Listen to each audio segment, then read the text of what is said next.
ابھی آپ کو یادداشت میں آتا ہے کہ کوئی لینے گیا تھا، پھر آپ سے بعد میں بات کر رہا تھا، جو کہ اس طرح بات کر رہا تھا کہ وہ آپ سے متفق ہے؟ یعنی آپ کو کچھ لگتا ہے کہ یہ عجیب؟ مجھے کبھی کبھی پیشنٹ کہتے ہیں کہ جب گھر سے لینے آئے تھے تو مجھے بہت برا لگا تھا، لیکن یہاں آ کے پھر جو ہوا وہ اتنا برا نہیں لگا۔ ایسی کوئی فیلنگز جو اس ٹائم پہ ڈیولپ ہوتی ہیں، جس کے بارے میں مریض بعض اوقات کہتے ہیں کہ ٹرامیٹائز کر دیا، تو پھر ہم پوچھتے ہیں اچھا میرے بیبی کو ٹرامیٹائز کر دیا تھا۔ دیکھیں، عائشہ نے ایک بک پکچر پیش کی ہے کہ بہت ہی زبردست، پتہ نہیں آپ سب نے سنا ہے غور سے کہ نہیں سنا، اگر کسی کو سمجھ میں آیا تو بتائیں کہ کیا کہا ہے۔ انہوں نے کہا کہ شروع میں جب میں یہاں پہ آئی جس طریقے سے، تو اٹ واز پریٹی ڈرامیٹک۔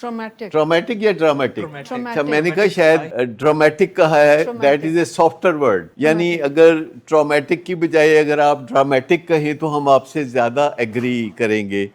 تو شروع میں اٹ واز پریٹی ٹرامیٹک، لیکن پھر گریجولی جب بات ہوتی ہے، بات آگے بڑھتی ہے، اور کچھ اندر کا جو ٹرموائل ہے یا جو اندر کی تکلیف ہے وہ بھی دور ہوتی ہے، اور جب بات ڈیسنٹ وے میں کی جا رہی ہے تو وہ جو گڈ گائز ہیں وہ مل رہے ہیں، اور مین وائل جو فیملی ہے جو اس وقت بیڈ گائے کا رول کر رہی ہوتی ہے، بیڈ کاپ کا رول کر رہی ہوتی ہے، فیملی کے اوپر زیادہ تر ذمہ داری ہے کہ وہ پیشنٹ کی جو دستیابی ہے اس کو ریکوائرڈ پیریڈ یعنی 100 دن تک وہ اس کو یقینی بنائیں کہ جو مریض کی دستیابی ہے وہ موجود ہو، اور پھر وہ توقع رکھیں کہ وہ جو دوسری ٹیم ہے جسے ہم کہہ لیتے ہیں دل جیتنے والی ٹیم، دل جیتنے والی ٹیم، تو ایک وہ ٹیم ہے اور ایک وہ ٹیم ہے جو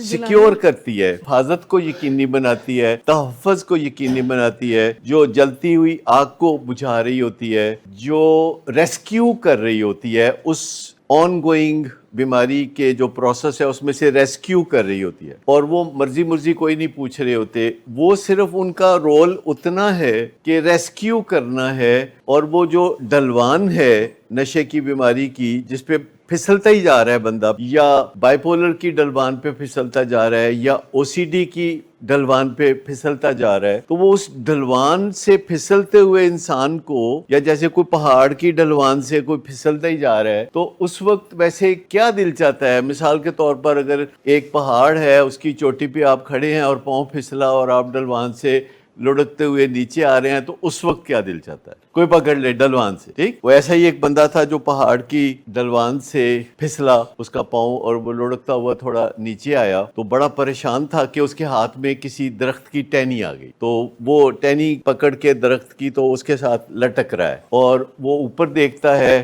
تو پہاڑ کی چوٹی نظر آتی ہے، اور نیچے دیکھتا ہے تو کوئی 300 فٹ نیچے تک ایک کھائی نظر آتی، اور وہ اب پریشان ہے کہ اس نے اس ٹہنی کو پکڑا ہوا ہے درخت کی، اور تھوڑی دیر میں اگر وہ تھک جائے گا اور ٹہنی سے ہاتھ چھوٹ جائے گا تو پھر وہ جا کے نیچے گرے گا، تو وہ اس کو کافی ڈر لگ رہا ہوتا ہے، وہ ٹہنی پکڑی ہے، لٹکا ہے، اور کہتا ہے کہ کوئی ہے جو مجھے بچائے، تو ایک گمبھیر سی آواز آتی ہے کہ ہاں میں ہوں اور میں تمہیں بچاؤں گا، تو وہ پوچھتا ہے کہ تم کون ہو؟ کہتا ہے میں تمہارا اللہ ہوں اور میں تمہیں بچاؤں گا۔ کہتا ہے تو پھر بچاؤ نا، پھر خالی گلاں کیوں کر رہے ہو، پھر بچاؤ۔ تو اللہ کہتا ہے کہ یہ جو تم نے ٹہنی پکڑی ہوئی ہے اس کو تم چھوڑ دو تو میں تمہیں بچاؤں گا۔ تو وہ بندہ جو ہے پھر اوپر چوٹی کی طرف دیکھتا ہے کچھ فاصلے پہ، پھر وہ نیچے کی طرف دیکھتا ہے تو بہت گہری کھائی ہے، تو پھر کہتا ہے کوئی ہو رہا ہے تو دسو۔ کبھی کبھی بندے کو اس خیال کا سامنا بھی ہوتا ہے کہ وہ اس ٹہنی کو نہیں چھوڑنا چاہتا، جیسے یہ نشے کی ٹہنی ہے جس کو پکڑے رکھنا چاہتا ہے چھوڑنے کے لیے۔